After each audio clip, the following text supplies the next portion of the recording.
अरे क्या हाल है मान साहब। Hello. Hello hello hello hello. अरे कहाँ गया रे। हाँ जी हाँ जी, जुड़ जाइए एक बार। हेलो। अरे वो छपनू का फोन आया था भी ना। हाँ मनु पोता जी। और रोज इस टाइम ही करया करें लोग, कल हम बैठे भाई कच्ची पक्की बात है, विक्रम रस्त मिला था मेरे को। चलो मैं थोड़ा सा लाइव हो रहा हूँ, मैं थोड़ा मजा ले लूँ, ठीक है। हाँ जी नमस्कार। नेट की बहुत बहुत आप लोगों को मुबारकबाद। इमरजेंसी जो लगी हुई थी, इमरजेंसी का आज थोड़ा सा आनंद आया 7 बजे के बाद। अच्छा लगा ना। ये इमरजेंसी होती है, इसको कहते हैं इमरजेंसी। जो 3 दिन तक इमरजेंसी लगा रखी थी, और ये सैंपल के लिए लगा रहे हैं ये लोग। ये सरकार जो मोदी सरकार है ना, ये सैंपल के तहत दिख रही है कि इमरजेंसी अगर लगाएंगे तो कितने लोग उछलेंगे इस देश में, कितने रह जाएंगे, कितने बैठ जाएंगे। चलो। तो इसलिए आपको बड़ी बड़ी मुबारकबाद। अच्छा ये बताइए, ये अंधभगत क्या होता है? अंधभगत का अर्थ क्या होता है? अंधभगत किसे कहते हैं? और अंधभगत की पूंछ भी होती है क्या? अंधभगत कैसे होते हैं? अभी मेरे मतलब अंधभगत जो होता है वो बड़ा अजीब किस्म का आदमी होता है ना। एक अंधभगत से अभी मेरी फोन पे बात हो रही थी पहले। वो कहता है कि टोल प्लाजा पे जी रोजाना 15 आदमी बैठते हो, और टोल प्लाजा से 4 किलोमीटर दूर गांव है उस अंधभगत का। मैं उसके मुंह का नहीं देखूं, मगर है रामजादे। 3 दिन से हम तो 15-15 हजार की संख्या में हमारा बसताड़ा टोल प्लाजा पे आदमी आ रहा है। नोला जी कोई कह रहा था भाई इनको 15 आदमियों की परमिशन दी गई है। अंधभगत ऐसे होते हैं। तो ये जो या आरएसएस वालों ने जो ग्रुप बना रखे हैं, जो बीजेपी वालों ने आईटी सेल के ग्रुप बना रखे हैं, इन ग्रुपों में जो ये दूसरे लड़के इन ग्रुपों में शामिल हो जाते हैं ना, वो बाहर ही नहीं निकलते। वो कहते हैं कि गोबर है, तो कहेंगे हाँ जी गोबर है। मतलब अंधभगत जो होता है वो बड़ा ही अजीब किस्म का प्राणी होता है। तो एक अंधभगत मेरे को आज कहता है फोन करके, नोला जी वहाँ बॉर्डर पे तो 20 हजार आदमी रह गए, कहूँ है सरदार तो सारे वापिस आ गए, अब जाट जाट जाट ज़्यादा चले गए। मगा वाह बड़वे। मतलब ये अंधभगत किस तरह से होते हैं? मतलब मैं तू कौन सी साइड देखा करा है? तो इन अंधभक्तों को जो ये बीजेपी की जो आईटी सेल है ना, यह संसार में सबसे बड़ी आईटी सेल है। झूठी मक्कारी। जैसे मेरे घरौंडा शहर है ना, यहाँ भी 2 मोबाइल दे रखे हैं ना बीजेपी वालों ने, आईटी सेल पर बिठा रखा है। उसके बाद इन्होंने 3 मोबाइल करनाल में दे रखा है, वो जिले का हो गया। उसके बाद ये चंडीगढ़ दिल्ली में बिठा रहे हैं 1000 1000 2 2000 आदमी। तो ये मोबाइलों से ना अंधभगत की चर्चा कर रहे हैं हम इस लाइव में। तो ये अंधभगत जो है, बीजेपी आईटी सेल है जो, ये 4 साल से ना बेवकूफ बना रही थी। ये 2 3 बात कहती है। अरे तुमने देखा नहीं कश्मीर में पंडितों के साथ क्या क्या, कश्मीर में ब्राह्मणों के साथ क्या क्या हुआ। एक तो ये बात कहते हैं। एक ये अंधभगत अगले को डराते हैं ना, नु कहते हैं कि या तो देश को बचाना है, और अगर हमने मोदी साहब को, मोदी जी को अगर पूरी तरह से साथ नहीं दिया, अगर बीजेपी को साथ नहीं दिया, तो ये मुसलमान हमारे घरों में बढ़ जाएंगे। एक ये बात या कहते हैं ये। एक ये अंधभगत मतलब ऐसे होते हैं, ये मानते नहीं किसी की भी बात। मतलब मैं यूं कह रहा हूँ कि 4 किलोमीटर दूर टोल प्लाजा से गांव है, और वहाँ से बात होती है किसी से मेरी, और वो कहता है जी ये सुना है जी आपके तो 15 आदमी रोजाना धरने पर बैठते हैं, 2 4 दिन बैठेंगे वो भी उठ जाएंगे। मैं उसके मुंह का नहीं देखूं। 15 हजार आदमी कल था, परसों था। 10 11 हजार कल था। 4 हजार आदमी आज था। फिर वो अंधभगत कहता है जी आपके तो दिल्ली बॉर्डर पे है ना, वो सरदार सारे वापिस आ गए हैं। वो अंधभगत कहता है। अच्छा ये बात। अच्छा अंधभगत फिर क्या कहते हैं 26 तारीख के बारे में? नु बोला जी न सरदारा ने गलत करया, वो जो ये अपने गुरुद्वारे में झंडा लगा कर है ना, वो झंडा लगा दिया। मैं कहा ये झंडा कैसा था भाई जो लाल किले पर लगाया? नु बोला जी इनका सरदारा का था, यूँ खालिस्तान का झंडा था। मगर अब भले आदमी, पहले तो बात उस झंडे की बात बताऊं। ये झंडा हमारे देश की फौज है ना, जब युद्ध होता है ना, सिख रेजिमेंट उस झंडे को आगे आगे लेके चलती है। निशान साहिब का झंडा होता है। ये वो झंडा है जिसको अमेरिका देश ना साल में 1 महीने के लिए लहरा के रखता है अपनी संसद पे। ये वो झंडा होता है जब लड़ाइयाँ होती है ना, तो तब इसको आगे रखा जाता है। चलो दूसरी बात, नौले जी उस आदमी ने गलत कराया, ये उनका आदमी था। वो अंधभगत कहता है नौले जी जिसने झंडा लगाया ना, इनका खास आदमी था किसानों का। मगर भले आदमी, ये मोदी का आदमी था, ये अमित शाह का आदमी था। नूला ना जी, बहुत पुरानी फोटो है उसके साथ, मोदी के साथ, अमित शाह के साथ उस आदमी की, वो पुरानी फोटो डाल रहे हैं। मगर पुरानी फोटो डाल रहे हैं, मगर यू कैसा आदमी था भाई? नूला जी दो रहे पड़े रहा करता यार, यू बॉर्डर पर, सिंधु बॉर्डर पर। मैंने मगा यार तू सो जा, इसकी मगा तेरे मुंह में निप्पल दे देता हूँ, तू फोन काट। अंधभगत मानता ही नहीं है। और मैं बता दूं, ये आदमी था ना, ये 41 आदमियों की कमेटी में भी नहीं लिया था। ये इस आदमी को, दीपू सिद्धू को कई बार भगाया उन्होंने। राज्यपाल ने तो 2 महीने पहले भी कहा था ये आदमी खतरनाक है या कुछ भी हो। मतलब अंधभगत किसी भी बात को नहीं मानता। अगर उन्होंने कह देंगे ना यहाँ गोबर है, वाक्य में ये अंधभगत होते कैसे हैं? बीजेपी की आईटी सेल इस संसार में सबसे बड़ी आईटी सेल थी, है। झूठी मक्कारी धर्म पर आधारित होती है इनकी आईटी सेल। इन्होंने मतलब अभी 26 तारीख को, मतलब इन्होंने कुछ नहीं दिखाया, किसानों की कोई परेड नहीं दिखाई, कोई हड़ लेके जा रहा, कोई गऊ माता को ट्रैली में खड़ी करके लेके जा रहा, बस ऐसे ऐसे काम।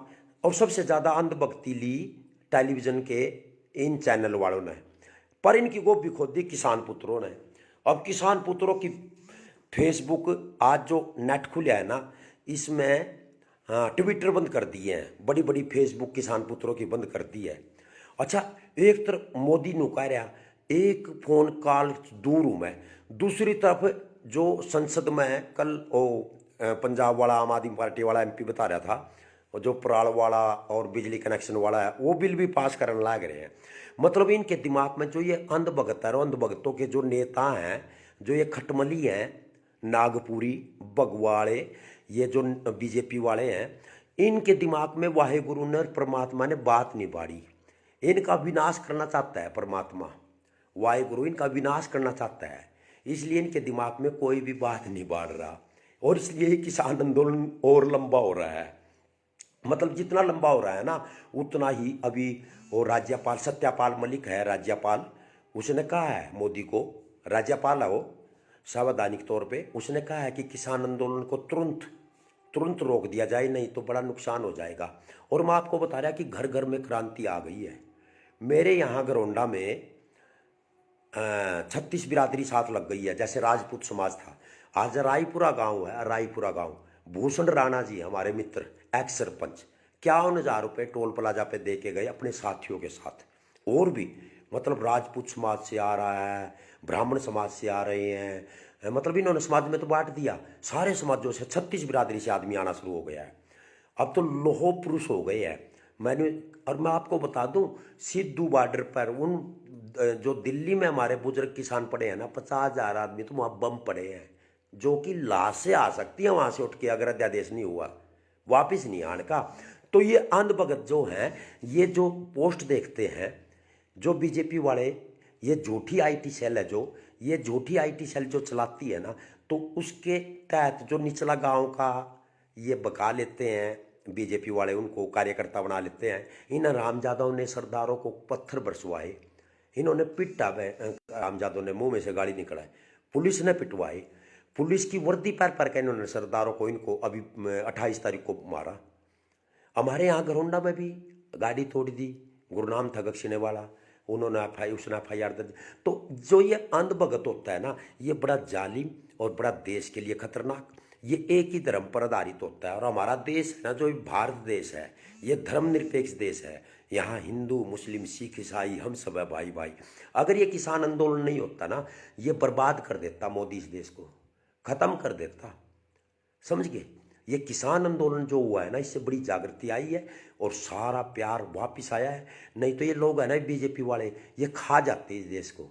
हमारे करनाल के बीजेपी वाले हैं सारे कति सवेरे सवेरे तैयार हो जाते हैं, इनको पता ही नहीं होता क्या है। और ये जो झूठी आईटी सेल, इस बीजेपी की आईटी सेल का मुकाबला किसान पुत्रों की आईटी सेल ने किया है और इनकी ऐसी तैसी कर दी है आईटी सेल पे। 70% आईटी सेल मतलब फेसबुक पे किसान पुत्र चल रहा है। मनदीप है वो पत्रकार उठा लिया, उसको अभी तिहाड़ जेल में बांट दिया है। तिहाड़ जेल में 14 दिन के लिए तिहाड़ जेल। आप शेयर भी कर दो इसको, कोई नहीं, कर दो, ओढ़े हाथ में कर दो, कैसे कर दो एक बार। मनदीप है, उसने खुलासा किया, उन्हें सारी फेसबुक मेरे पास मैं जो बातें कह रहा हूँ ना, एक वीडियो है जो फेसबुक है ना, जिन पदाधिकारियों ने पत्थर बरसाए, जिन्होंने अभी किसानों को मारा है, वे बीजेपी के पदाधिकारी हैं। उनकी फेसबुक 7 आदमियों की तो फेसबुक चल रही है। डबास है और भी है। वहाँ जो गांव है ना आसपास में, सिद्धू गांव, सिद्धू बॉर्डर, सिंगू गांव है, टिकरी गांव है, वे गांव की पंचायत कर करके माफ़ी मांग रहे हैं। ये बीजेपी वालों ने जो खेल खेला वो भी फेल हो गया। इन्होंने अभी तक 62 आदमी अंदर भेजे हैं। ये आरएसएस वाले हैं ना, ये बड़े खतरनाक होते हैं। ये ट्रेनिंग लेते हैं, ट्रेनिंग मैंने भी ले रखी है, मैं इसलिए कहता हूँ। तो ये बड़े खतरनाक है, देश के लिए खतरनाक है। इसलिए किसान पुत्रों जाग जाओ, सोशल मीडिया पे पूरी तरह से तैयार हो जाओ। और मेरा जो पेज है और 1 लाख उसके फॉलोवर्स हो चुके हैं, बस 5,000 की कसर है। और मैं एक पोस्ट जो डालता हूँ पूरी तरह से छानबीन करके, एक वीडियो मेरी ओरिजिनल मतलब सत्य पर आधारित होती है। और जब तक जिंदगी है ऐसे ही करते रहेंगे, धमकी मिले कुछ मिले, पर इनको भगाना बहुत ज़रूरी है। अब ये 3 साल राज करेंगे हमारे देश पे। सत्यानाश तो हमारे देश का हो लिया, ख़त्म तो हो ही गया है। और इन्होंने जो करना था वो कर ही दिया। अभी भी ये पता अपने भक्तों को, अंध भक्तों को क्या कह रहे हैं ये बड़े बड़े नेता, कि वहाँ कुछ नहीं है किसान आंदोलन में। पहले तो ये कहते थे कि नक्सली पड़े हैं, सरदार पड़े हैं। अब कहते हैं कि सरदार तो आ गए, अब वहाँ पर जाट पड़े हैं। 36 बिरादरी पड़ी है वहाँ, 36 बिरादरी जान लग रही है। तो जो गोबर भगत है, जो अंध भगत है, वो बात नहीं मानेगा। उस पर ज़्यादा अपना दिमाग खराब मत करो, उससे दूर हट करके अपने काम पे लगे रहो, ठीक है। अंध भगत वाक्य में ये अंध भगत होता है, इनकी ना कोई दीन होता, ना ईमान होता, ना कोई अपने माँ बाप की सेवा करते। ये गुलाम होते हैं, ये नेताओं के साथ चिपक के चलते हैं और उनके काम धंधे करते हैं। कोई सरपंची के तहत अंध भगत है, कोई वैसे है, किसी को नौकरी लगा रखा है। तो आज़ाद बन के रहो, पूरी तरह से क्रांतिकारी रहो, अपने आप को क्रांतिकारी कहो, जिंदगी का मजा लो, ठीक है ना। सामने भी नहीं पाओगा नेता पेता क्या कुछ भी है। किसान पुत्र बन के रहो, जियो जवान जियो किसान, जय जवान जय किसान, फौज में अच्छा, इस देश में मेरे को कमेंट्स में दे देना भैया, कोई अंधभक्त आ रहा हो तो। इस देश में आरएसएस के तहत मेरे को कोई स्वतंत्रता सेनानी दिखा दो जो सरकार से, जिसने पेंशन ली हो। मैं चैलेंज के साथ कहता हूं, जो कहोगे वही कर दूंगा। आरएसएस जो संस्था है ना, ये बहुत खतरनाक संस्था है। मैं इसमें रहा भी हूँ। आरएसएस, ये बीजेपी कुछ नहीं है, आरएसएस है ना वो है खतरनाक। अमेरिका में बैन है, अभी अमेरिका में 2 दिन पहले 2 आदमी भी निकाले हैं, जो नया राष्ट्रपति आया उसने। जो आरएसएस संस्था है ना, ये बहुत खतरनाक है। तो आरएसएस ये आदमी से आदमी को नहीं मिलने देती, बस इसका कुछ और ही देह होता है। ये पुलिस की वर्दी पार के अटैक कर देते हैं। इन्होंने जो दिल्ली में कांड हुए हैं ना अभी 2-3 दिन पहले, इन लोगों ने की है। तो बीजेपी तो इनकी कुछ भी नहीं है, जो चलता है आरएसएस से चलता है। और आरएसएस से हमने अपने देश को बचाना है, क्योंकि हमारा देश क्रांतिकारियों का देश है, हमारा देश आज़ादी के दीवानों का देश है। जितने ने भी फांसी ली, कोई भी बता दो, सब क्रांतिकारी थे। आरएसएस वालों ने तो किसी ने फांसी भी नहीं ली, आरएसएस वाले ने तो किसी ने आज़ादी भी नहीं दिलाई। आरएसएस वाला तो कोई भी आज तक स्वतंत्रता सेनानी की कोई पेंशन भी नहीं लेता। तो ये जो है, ये खुल के बात बता रहा हूँ, अटैक करना है तो उसी पे करो, आरएसएस पे करो। आरएसएस की जड़ें देश को खोखला कर रही है और आरएसएस के विरुद्ध हम लोगों ने, आरएसएस के विरुद्ध होना है। तभी हमारा देश बच सकता है, नहीं तो देश बर्बाद हो गया है।